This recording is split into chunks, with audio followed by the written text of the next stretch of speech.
Hello and welcome, humans and future sentient silicon beings, to the fourth age with Noah and Marty. Today we are virtually sitting down with Scott Aaron, who has a podcast called Networking and Marketing Made Simple. He's the author of the book, The LinkedIn Book for Network Marketing, and he's an expert in personal and business branding with a big focus on LinkedIn branding. So, Scott, could you please introduce yourself, correct any mistakes I made, and tell us a little bit about your interests? Yeah, well, Marty and Noah, thanks again for the opportunity. My most recent book is the LinkedIn Book for Sales and Marketing, which is in its second edition. Third edition is actually coming out in August of this year, which I'm very excited about.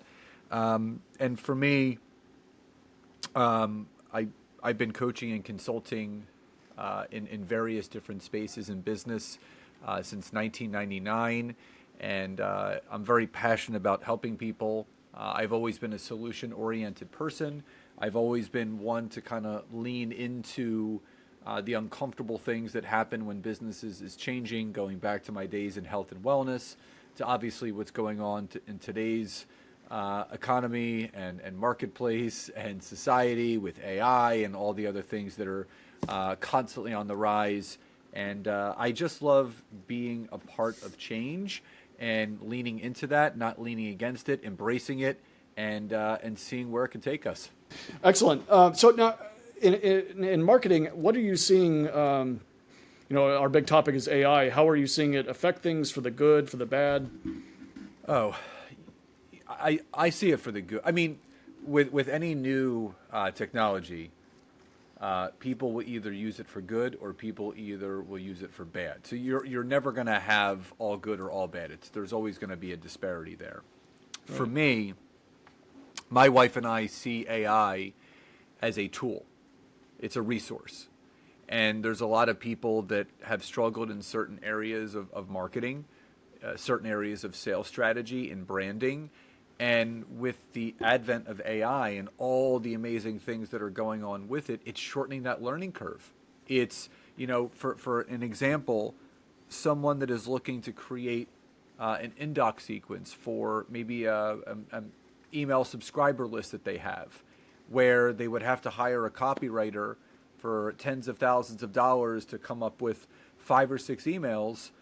You can take what you need, pump it into ChatGPT, ask a few questions, and have it write out templates that can then be used with your own knowledge that you put into it, your own words, and shorten that learning curve. I interviewed a gentleman on my podcast about 6 or 7 months ago who actually has a PhD in AI, and he's been studying it for years. And I asked him, I said, how would you best describe AI to someone that either does or does not know about it? And he said, you have to think about AI as a sandwich. And he said, the AI output is the bread. He said, but the meat in the middle is what you bring to it, your own content, your own voice that is going to make it your own. So people have to look at it as a tool and a resource to shorten that learning curve to get to where they want to be in a quicker, more streamlined way. Yeah, that speaks completely to me because I'm a nerd. I'm an engineer. So when it comes to marketing and communications, I break. But I've been looking to ChatGPT to learn how to do it, kind of to teach me, but also to produce output immediately. And you did mention that copywriters are being used less. I assume, is that a field that you're seeing rapidly collapse then? I think if copywriters are doing it the right way, they are also leveraging AI for themselves to help the clients that they're working with. Because my wife and I, we have a full-time copywriter on our team because if we could have someone on our team go in and kind of do that necessary research, get the input and output that we need for a sales page or a lead magnet or the cover of a website or an inbox sequence or whatever it is, I'd rather outsource that to someone that is going to be leveraging that tool to get the right kind of output. Now, that's not to say that it's going to diminish certain jobs in the marketplace. You would be ignorant to think that it's not, because it is. Now, It already is. Yeah. what I do feel, I always go back to Stephen Pressfield's book, The War of Art, which is one of my wife and I's our favorite book, because he talks about the art of resistance. So you can either lean into resistance or you can fade away from it. And it really differentiates experts from amateurs. So for the expert copywriter out there, you better believe they're going to leverage any and all aspect they can with tools that are out there, including AI, to actually help their clients even more. The amateurs are going to get scared and run in the opposite direction and give up. So you can't stop AI. You can't stop this from happening. But what you can do, if there's an industry that you feel is going to be impacted by it, lean into it, leverage it, make it a tool in your tool belt of how you're helping people get even better results. Well, that So gets more into the side of things. It really gets into me of how do we need to adjust our institutions to actually put up with these things. So I'm curious about second order effects. You're talking about people being more easily able to put together an induction set of emails and so on. But have you started seeing responses by the user base where people are now getting more messaging coming in and so they're more defensive and you need to be more creative getting past that yet? Or would you expect anything like that to happen? Oh, 100%. You're going to have those people that literally just use AI and using ChatGPT as an example, just taking whatever output they have and using it as their own. And the funny thing is, there was an article written recently in Forbes that went into in depth about is ChatGPT output a form of plagiarism? And it's not, because it's an AI generated output. It's gathering multiple facets. So the person who actually receives the output actually owns the copyright to that content. Now, in that respect, I've always taken the stance that I'm never going to use exactly what is output from ChatGPT. I'm always going to, again, using that sandwich analogy, I'm going to use pieces and then I'm going to refine and I'm going to put my own information. So I've been using ChatGPT now since its inception, well over a year. And again, I've been pumping so much of my own content into it about LinkedIn, about how I use it, that it knows me. And it's interesting. So the other day, I actually asked ChatGPT, I said, tell me as much as you can about Scott Aaron, LinkedIn expert.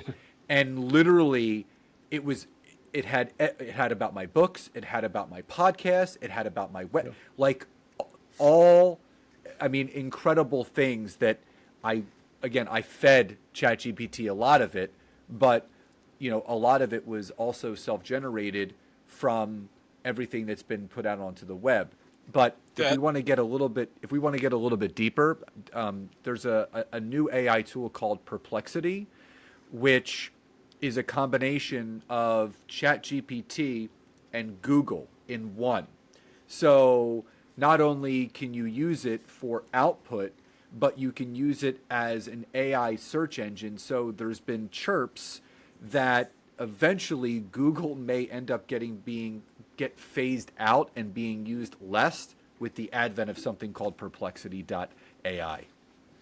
Well, I've got a few comments. So one, that's an interesting point, and I've experienced this myself. If you have a strong enough brand, then AI, since it's being built out of historical trolls through the internet, will actually say that things that you've invented are what you invented because you invented them. So, Yep. for example, for me, coordinated discovery markets, if you ask ChatGPT, I've asked Llama, I've asked Anthropic, I've asked a few other platforms what coordinated discovery markets are, and they explain that they're what I say that they are because it turns out that I invented that phrase. And there's enough copies of me out there talking about it that's what they think it is.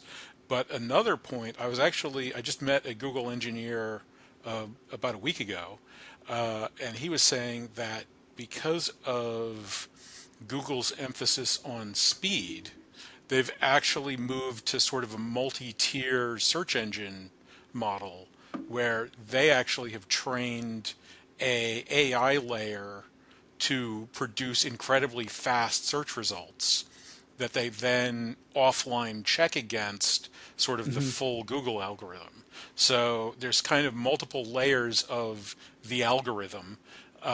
There's the one that's sort of as fast as they can make it, but maybe isn't as perfect as it ought to be, but will keep getting trained to be more and more perfect or more and more close to whatever the hidden algorithms are. But meanwhile, they're incorporating AI themselves, and I would imagine they can see this sort of thing on the wall because I had not heard of Perplexity, but Crew AI and several other open AI projects do link coding systems to AI projects and allow you to do things very much like what you're describing of, go look at my web browser or my file system or a database or, more than one of those things and also have an AI play around with it.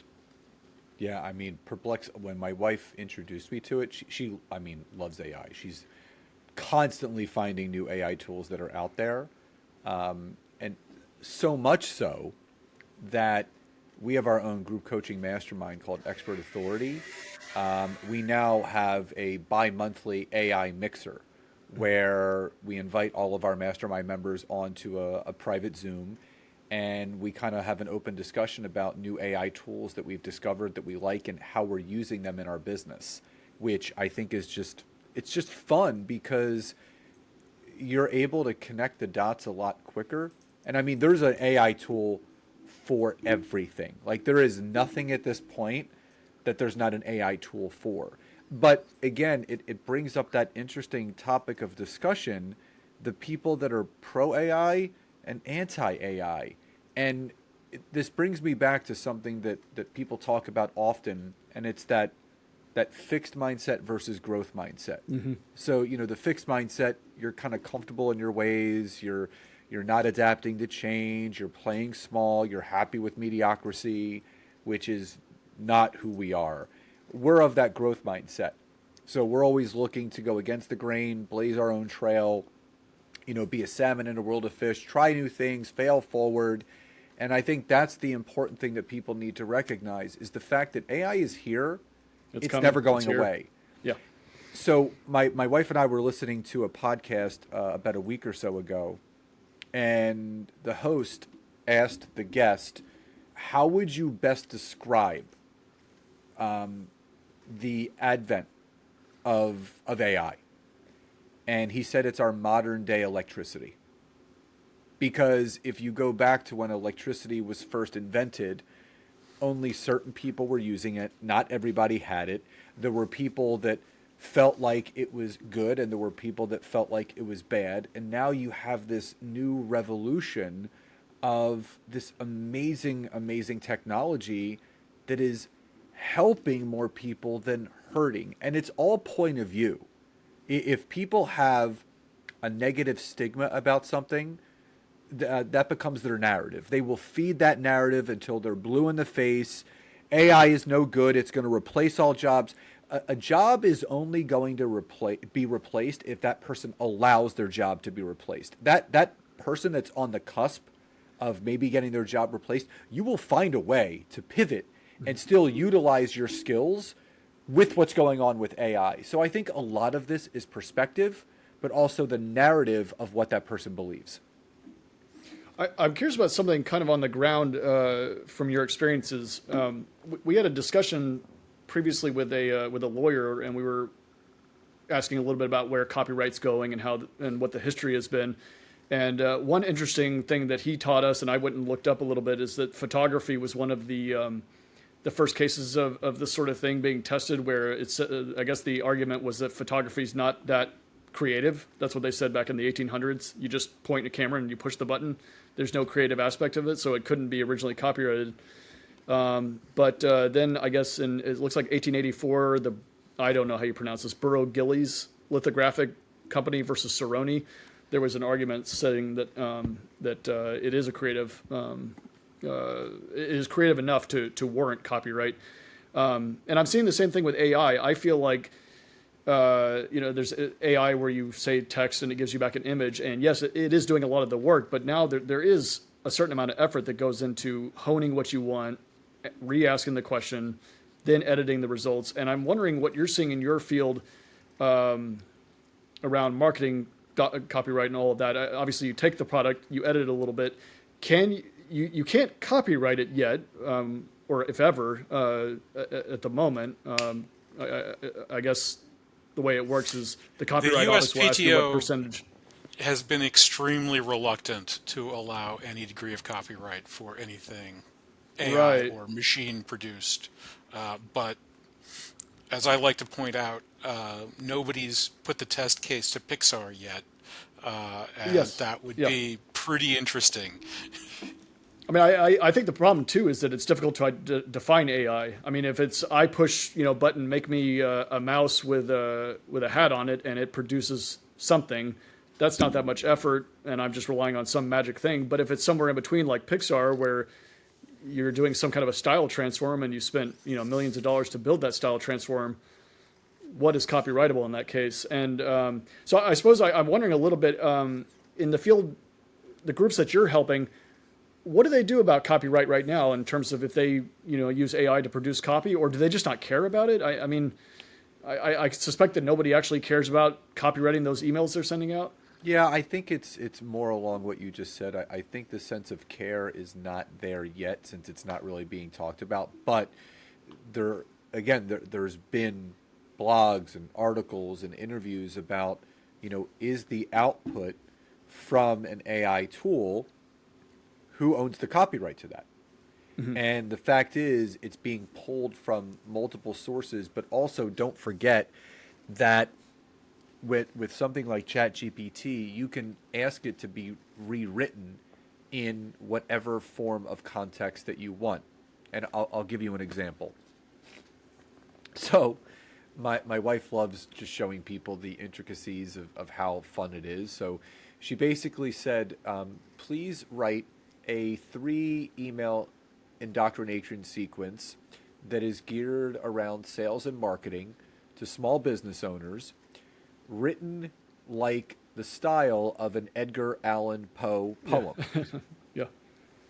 And she hit enter, and the output was literally exactly what she asked. And it was written just in the style. So again, she owns the copyright to that. Because again, that is it's creating something new that doesn't already exist. And I think that's the thing. To Noah's point, it's one of those gray areas that you can't really put copyright limitations on the output of these machine generated things where a human is behind the input. So the copyrighted aspect of that, where that copyrighted input is producing that person's own output, because again, it's not being taken literally scraped. So if someone was going to go to an article that was written on someone's website, copied it, pasted it, and had it at their own, yeah, that's a copyright violation. But since people are creating their own inputs and putting information in, they're getting a certain output, they're changing the verbiage, they're having it written in a different style, it then becomes their own. Now, this could all change over time the more that people use AI, but just like anything else, only time will tell. Yeah. I mean, right now, technically, I think it is not copyrightable, but I think nobody cares for most of it. I mean, if I produce a whole image and I make that my poster for a movie, I think I could get in trouble, or because somebody could then go copy it and I couldn't defend myself if it was shown that it was AI. Well, so in terms of caring, there are some pretty concerted efforts by existing artists to go after some of the major AI players for copyright violation. But going Sarah to Silverman's one, right? Yeah, she's one, but it's a pretty popular thing if you sort of troll content art creators on the internet to go after that kind of thing. There was a video game company that basically released an ad about how they were building an AI and they were changing their writers' jobs to AI trainer so that ultimately the AI would be able to take over from the artists, and so those sorts of things rub a lot of people in areas that are very sensitive. One intriguing point that has not been done, but to go to one of Marty's favorite sort of examples, is that if these things get faster than us and they're like, 10 years out of date or 100 years out of date, but they're moving 100 or 1,000 times faster than us, they could get into date very quickly. Copyright has a time scale, and so basically 1800s and back, which includes Edgar Allan Poe, Shakespeare, and quite a lot of other very important and very excellent content creators, could be used as the training material for an AI, which would be 100% public domain production. And if that AI in consultation with human use was able to rapidly evolve stylistically, then you could have an independent source, modern, postmodern, or even 2024 style type AI being produced within the lives of those now living. Yeah, I think another interesting thing that people are starting to talk about is you can actually create your own GPTs. So people are using ChatGPT, I think 4.0, which is the paid version of ChatGPT, to actually create their own GPTs. So it's wild what is being done and how quickly things are advancing. And again, I think it's just like anything in life. If you want to look for the good in something, you'll find it. If you want to look for the bad in something, you'll also find that too. I've always been a half glass full type of guy, so I'm not paying attention to any of the negative or the trolley type things that people are saying out there. I'm focusing on all the positive things that it could do to help people's businesses move and progress forward. And that's the camp that and that's the sandbox I'm always going to play in. I love that you're having sessions to teach and to learn more about the latest AI tools. Because one challenge I currently see with AI, for like I had my HVAC guy out to fix my air conditioning, and I had someone else out. And I asked him, "Are you using AI for your stuff?" He said, "Yeah, I've thought about it." And I tried to convince him that if you don't use it, you're going to fall behind. And I think part of it's just education, because what I'm finding is everybody has access to this. I mean, yeah, GPT 3.5 is free. It's not as good as 4. 4 only costs $20 a month. Everybody's got an iPhone in their pocket, or Android in their pocket. I mean, it's really accessible to almost everybody, at least in the U.S. And so it seems like the biggest limitation right now is kind of creativity and, like you're saying, growth mindset versus a fixed mindset. And I've been wanting to start more sessions to almost open their eyes and show them, holy crap, if I use this, it could change many aspects of my business. So like with the HVAC, I think he could be using it to debug the problem he was seeing. Hell, probably I could do it to run his business, to figure out like what you do, figure out better marketing, figure out when to market. It seems like we're only a little bit further away from where the AI will be your line staff, and then you'll actually have to send people out to do work. But I think these people need a way to be taught and then embrace this technology. Otherwise, they're just going to fall behind. Yeah, well, I think two things. Number one, you only know what you know. So whatever you're paying attention to every day is what you're going to know about. And that's why I think it's important for, people like us to bring to people's attention, things that are on the forefront, things that you should start paying attention to. Whether you take advantage of them or not, that's on you. It's our job to kind of just bring them to your attention and put them in front of you, and whatever you want to do with them, you can. The other thing that's really interesting, you brought up the HVAC. The medical community is fully diving into AI. So I was listening to a podcast the other day, and the gentleman was speaking about a client of his who's in the medical field. She's a doctor, and she is literally single-handedly reinventing the way that doctors communicate with their patients.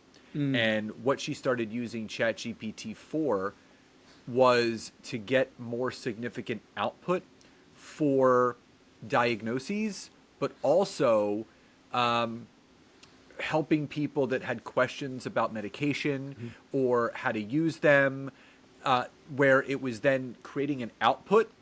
So she would pump in. So basically, she was asking all of her colleagues, give me all the notes that you have on XYZ diagnosis, XYZ results, treatments, problems that people have. And she was pumping it into ChatGPT, and it was spitting out X, Y, and Z. She was then taking the output and pumping it into a AI video generation tool that was creating how-to videos that were completely AI generated.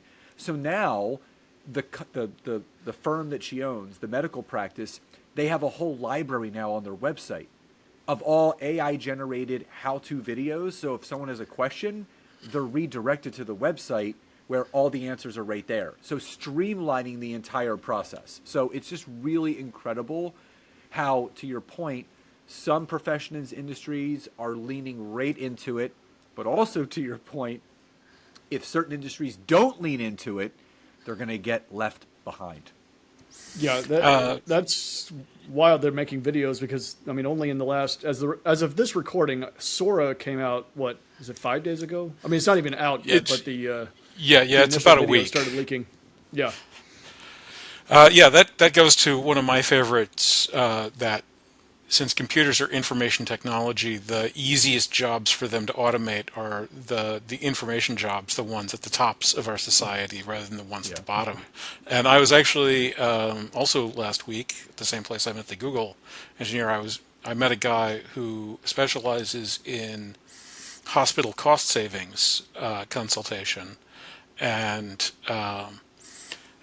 we were talking about sort of the hypothetical limits of AI invasion if we completely collapse the medical industry and we're able to get the kinds of medical advantages we had, but out of $20 a month ChatGPT subscription, say, for example. The current medical industry is somewhere between a fifth and a sixth of the entire American economy, and so if that cost center went away, that would increase the growth rate of the American economy by somewhere between a factor of 8 to 10, which, because of how net present values work, American wealth would increase by a factor of 8 to 10 in net present value terms through the accomplishment of that evolution. So I want to riff on that because I wonder if it's even more. And I had this thought the other day about, when we think about AI improving things, we're usually talking tactically about the big things, right? Like writing new scripts or helping me with my HVAC. But there's all these little minute pieces along the way. Like you're talking about the doctor helping, trying to figure out better ways to communicate with patients and things like that. But how about how those messages are delivered and how the doctor even sits down to their desk? And what I'm wondering about is, will a new job start to grow, which is to go in and apply AI to every little minute connection in our existence? Sort of like to your example of electricity, the first things you think about are lighting the house. And then you start to realize, well, wait a minute, what if I have I could have an electric motor, and I could have a dishwasher, and then how do I then I can apply it to how I move things from point A to point B. Every last little aspect of our lives could be improved, and I'm wondering if that would lead to more than just 10, maybe exponentially larger. I'd imagine. So this is another one of my hobby horses. I haven't brought up on this one before, but and Scott, you can jump in later. Yeah, Sorry please. to cut you off, but computers are really, really good at being meticulous. Way better than, say, I am, for example. So they don't mind being detail oriented and doing every little step and They checking don't get it sleepy. all. They don't get drunk. They lose focus. None of that stuff. So. Yeah. To the extent that AI starts allowing us to computerize things, we can link that up as with these things you're talking about linking out to the web and so on. We can link them up to very detail-oriented logging systems that can really micro break down and Yeah. then come up with, in an integrated networked world, they can find those situations that in those microcosms get repeated over and over again, get pulled out by, again, other AI-like tools to recognize, hey, this thing, which is not even a conscious action by human beings, is something that happens, hundreds or millions of times a day by everybody unconsciously. But now that I'm a computer and I'm thinking in nanoseconds, I recognize that this, which is a piece of crap, is happening all the time, and I can just AI build a workaround for it and create better workflows, better lives that don't include this kind of whatever it turns out to be. I think it's turning, and this is just my honest feeling. It's taking the people that are, I would say, pretty amateur-ish with what they do, meaning they have ideas, they're good at thought, but they're not really good at implementation and action, and it's making them experts very quickly. So let me use an example. So in our group coaching program, we teach people how to become the experts in their space, whether it's writing a book, launching a podcast, creating courses, what have you. And using a podcast as an example, the big thing that people struggle with most when they're starting a podcast is, what do I talk about? So I have an idea for a podcast, but I don't know what to talk about each week. I'm going to run out of things to talk about. So a simple, and this is like, so I consider AI the same thing as outer space. So for me personally, if I think too hard about outer space, it starts to freak me out a little bit, because we're like this floating Endless, rock. yeah. Yeah, it's just like, again, I whenever my wife starts bringing up outer space, I have to shut it down, because it really starts freaking me out, because it's so crazy to me. AI is the same thing to me, because it is so deep. It's like expansive beyond our wildest dreams. So using the podcast as an example, so the example I'm giving you, this woman in our mastermind, she actually has a company that teaches companies how to better utilize interns for the growth and scalability of their company. So she's like, I want to do a podcast where I'm teaching companies how to utilize interns. So I said, go to ChatGPT and ask ChatGPT, can you give me a year's worth of podcast topics around how a business could utilize interns to grow and scale their business? And she pumped it in, and out was an entire year workflow of just topics, different topics around what she could do for her podcast. And then I said, go a little bit deeper. I said, ask ChatGPT to now give you 3 key topics to focus around with every one of those 52 outputs. And what do you know what happened? Out was every single episode for the next year with 3 key bullet points related to that podcast topic. And all she had to do now was bring her own voice to the topics. So yes, there are subtopics within the podcast episode, but she's sharing her own thoughts and feelings that are coming out from her. So it is her content. She was just using it. So many It helps her deliver her message. Exactly. So it's streamlining so many processes, so many easier. Like, I did my podcast from the ground up. I started my podcast in 2018. So over almost 6 years ago. ChatGPT wasn't even around. I had to literally write out, all right, here are my topics for the next like 6 or 7 weeks. And then I would, so it's, and again, Wait, you as a human had to do that? That's I know. That sounds so old. It's like I'm really aging myself here that I actually created my own content. 2018. Wow, that's a long time ago. That kind of puts me in mind of back during like the Edwardian and sort of Victorian eras. There was a common sinecure in Britain of being a curate. A lot of sort of wealthy third sons who had been to university got a job, you know, with a very nice government pension attached to it. And all you had to do was give a sermon once a week. And there were companies that printed books that were 52 sermons, and they didn't cost anything like that government stipend. They were very cheap.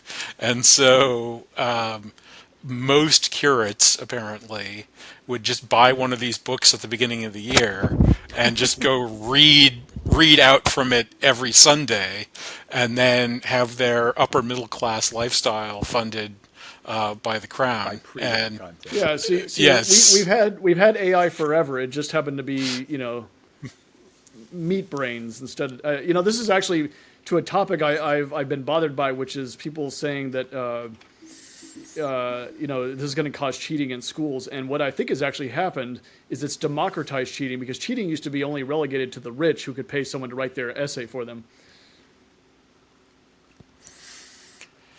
yeah. Now it's Well, up there to was that. anybody. Yeah, there was that scandal a while back where like those famous people were like Yeah, Felicity rigging the thing for their kids. Huffman. Yes, that was one of Yeah, them. yeah. yeah, There was a few. I can't really remember who Lauren they were, but McLaughlin from Full House. yeah, Yeah. yeah. So now it's just democratizing cheating. So, Scott, I had this is more like a looking forward kind of question that Noah and I have run into a couple of times, which is, so you've helped people write marketing emails or for like sales organizations, and I've invested in a company also that helps sales organizations write the emails, decide when to send them, all this stuff, right? The whole thing AI-ified. AI-ified, is that a word?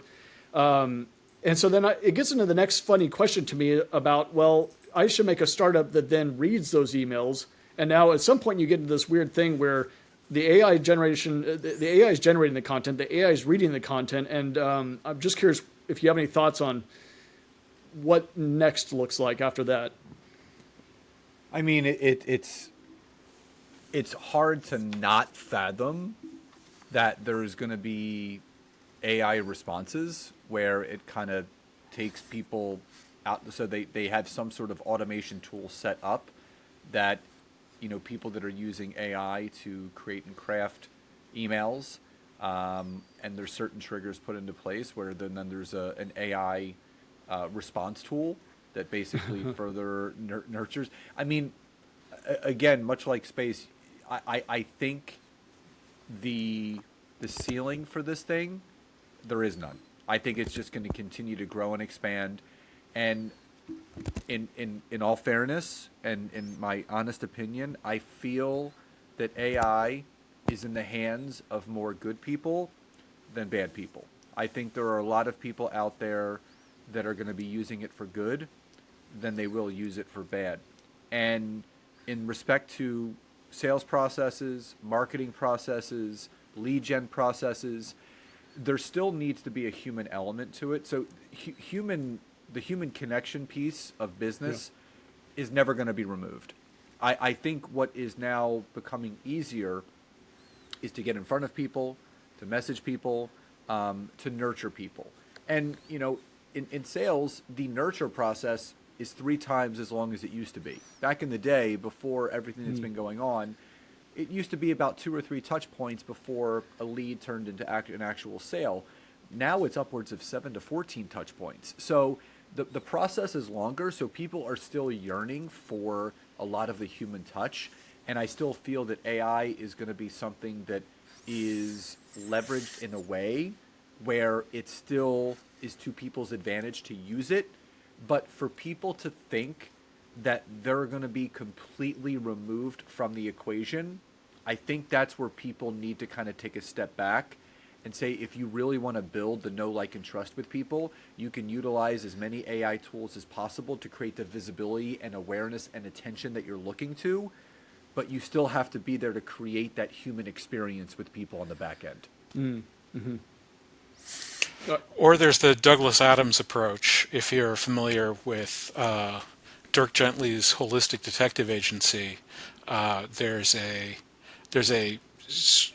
sort of side character in that who's drawn to Earth from another planet, where they have electronic monks, which have designed much like the VCR to watch all the television that you can't watch, or the answering machine to answer all the telephone calls that you can't catch. The electronic monk is designed to believe all the absurd things that society demands you to believe for you. And the electronic monk is described as a sort of pinkish, bilaterally symmetric being with four limbs and a head. And they're given horses to ride on because people on horses are very impressive looking.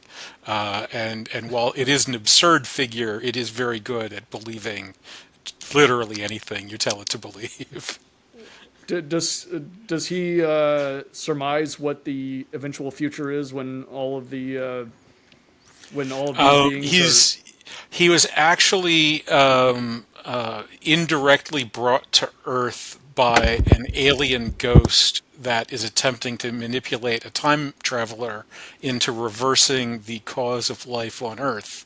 And unfortunately, he's too malfunctioning to be able to maintain his possession belief in order to carry out the task that the alien ghost wishes to achieve. But as I a mean, byproduct of successfully laying the ghost, humanity is blessed with the works of Beethoven, Bach, which were actually the interface, the sensorial interface of the planetary monitoring software of the alien spacecraft during the Precambrian. just happen to be nice piano? Yes. Well, it's what God was listening to when He created the universe. Okay. Yeah. Well, back to Scott's point about space being daunting, and I get that also with time. You know, you just think about how could time be endless? It hurts my brain. I know.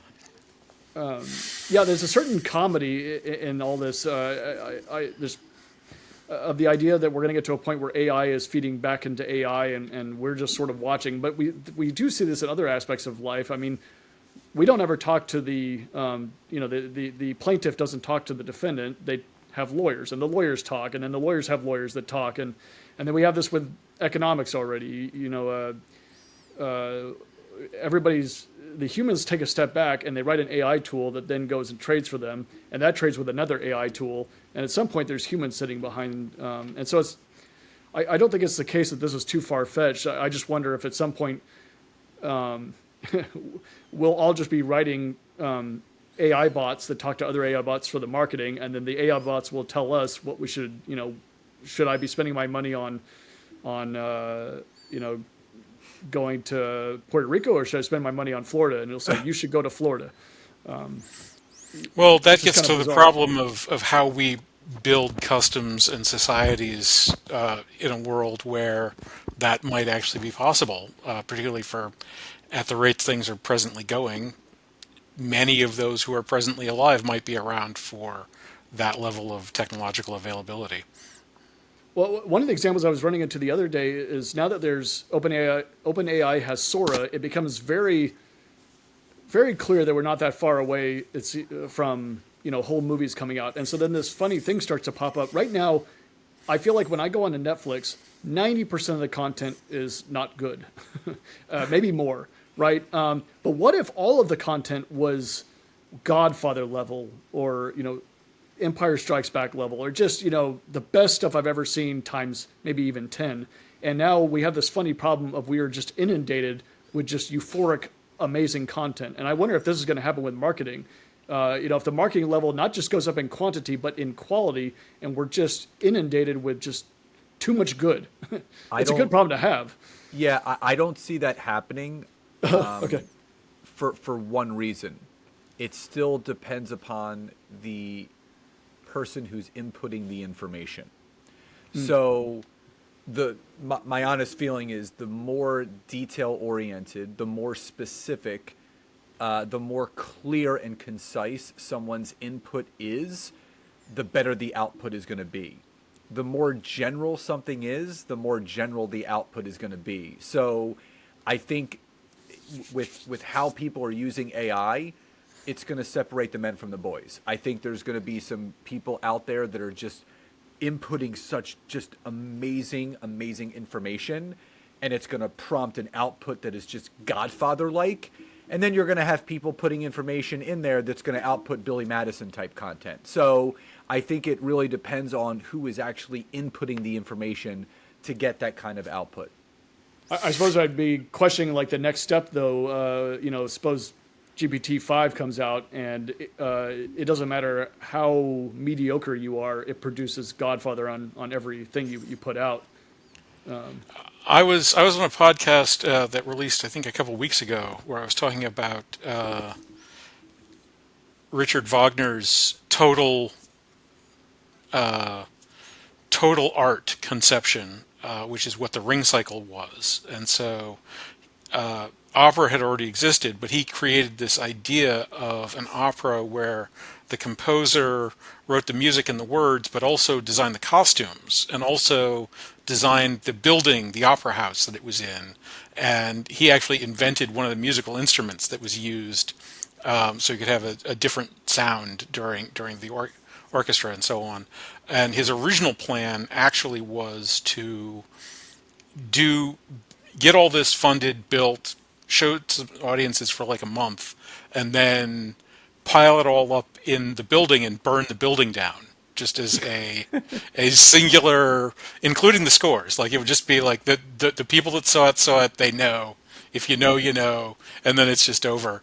But yeah, imagine AI builds up to the level where a 18-20 hour epic at very close to the heights of human,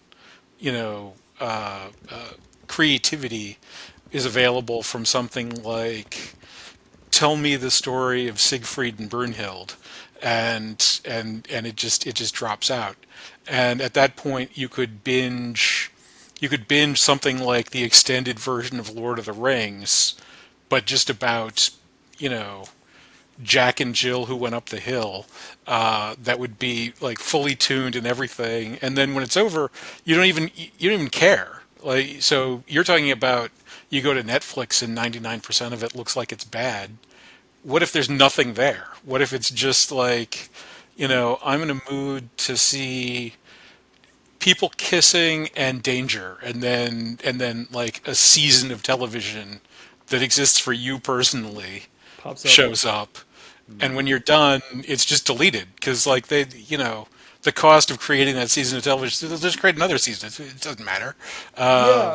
Yeah, that's a weird thing because I think as humans, one thing we have, of course, is connection. And I've wondered about that. If you were the only one to watch a show, then there's nobody else to discuss it with.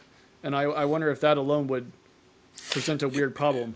That might be an issue. Obviously, Wagner did not actually achieve his goals, and his backers insisted on having a back end and getting a little bit more out of them, and we still have, yeah. Well, and the scores, like you can go watch productions of that to this day that are almost always entirely over the top. Yeah. Scott, I wanted to ask a little bit since you're a coach to. It sounded like you're a coach both to individuals and to businesses. Mm-hmm. The topic of people who are struggling with AI or are naysayers, or either in the dimension that they're saying this is just not actually that good, which I've run into a lot of, and then there's the people who are saying no, we got to stop it. There's many different flavors of naysayers. Have you had any traction in helping them through that? Oh, 100%. Okay. So you have to lead by example. Yeah. So part of why we created this AI mixer within our community is to showcase what is possible with AI. So if people don't know what it can do, they will form their own preconceived expectations or notions of it, right? So you only Right. know what you know, which I said earlier. So when we can huddle our group together and we can go over the different AI tools that we use and how it's streamlined our processes, has organized our team, has helped with our content, which has led to increase in our sales and revenue, it's hard to argue with results. I think Yeah. that's what people are looking for. They're like, all right, what's my ROI? If I lean into all these things that you're saying I need to lean into, what can I expect? So when you give people the result of what is going on, now their ears start to perk up because it's not, they don't care what it did for us. It's that notion of what's in it for me. Yeah. So if I was to start using AI the way that you guys are telling me, what could it do for my business? So we love showing people, real world strategies of how they can leverage LinkedIn, not only from an AI perspective, but a content creation perspective, but all the other AI tools that we use for our businesses, from streamlining video content, repurposing across multiple channels on social media, pre-scheduling content, and helping having an AI helper kind of restructure maybe the format of your content. So when people can see the real world application of an AI tool, now it's like, oh, I want to check that out myself. So if you don't lead by example, you can't expect people to use something that they don't know about. Excellent. Okay, so big focus on results driven. How about, have you run into cases of people who are just, I mean, you mentioned one, I guess, about just people who are scared that their jobs are about to go away, and how you kind of coach them through, getting through this revolution, for Yeah. lack of a better word. The best thing to do, no matter what industry or profession you're a part of, AI will have some sort of integration involved with it. I mean, that's without say. The restaurant industry, you know, I love this little prompt too. So, my wife has like dietary restrictions, so she Yeah. did an allergy test, and it gave her back all the things that she can't eat. So she inputted into ChatGPT the things that she can't eat and the things that she can eat, and she asked ChatGPT, "Can you give me 15 recipes for dinner, taking into consideration these things that I'm allergic to and these things that I can eat?" And it spat everything out. Right. So I'll go back to something that I said earlier. If you don't lean into the changes with AI and how it's penetrating multiple professions and industries, you will lose your job and you will get left behind. But using copywriters as an example, if you start leveraging AI within your copywriting business to set yourself apart from other people, there will always be a place for people to work with you. It's just taking what's out there, leveraging it yourself, how to monetize it based on how you're leveraging it, and how you can position yourself to other people in the marketplace of how it's a benefit to work with you. So again, it's perspective, it's usability, but it's leaning into what is going on. The more that you shy away, the more that you'll get left behind. It's a more growth mindset, take on the problem, and either, Less yeah, fixed mindset. I think there are some very real, jobs that are going to go away. But I, looking at past revolutions, there's a tough time, and then on the other side, there's a bunch more jobs, and that sucks. But and it's not always better for whatever way you want to define better. But if you stay in the field, it almost seems like almost certainly you're going to find something new that interests you. Well, not even that, Marty. You know, it's the concept of when one door closes, another one opens up. So if it wasn't AI that would have your job be replaced or ended, it would have been something else. You just don't know when or where. So there's always, this is the time of opportunity. There has never been a time in this world that it's been easier to do things. There is so much out there that you can fall into whatever profession you want. There's always a need for something. Remember, skills are what people pay for. So if something does get replaced, be a multifaceted skills type of person. Find other skills and other things that you're passionate about, because any passion could be turned into a profit if done the right way. Awesome.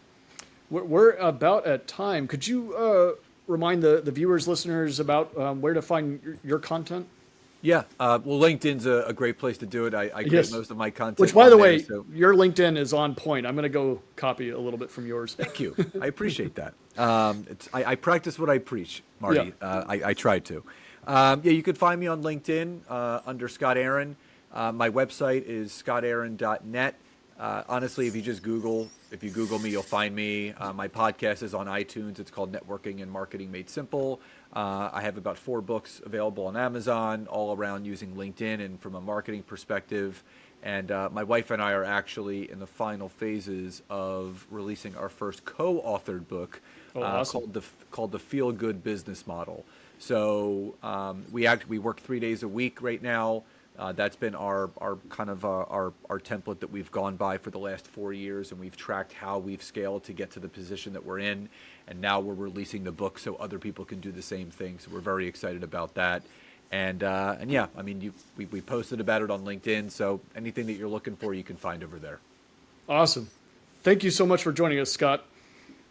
Well, Marty, Noah, pleasure and an honor, and love the conversation, and hope the audience took a lot away from it.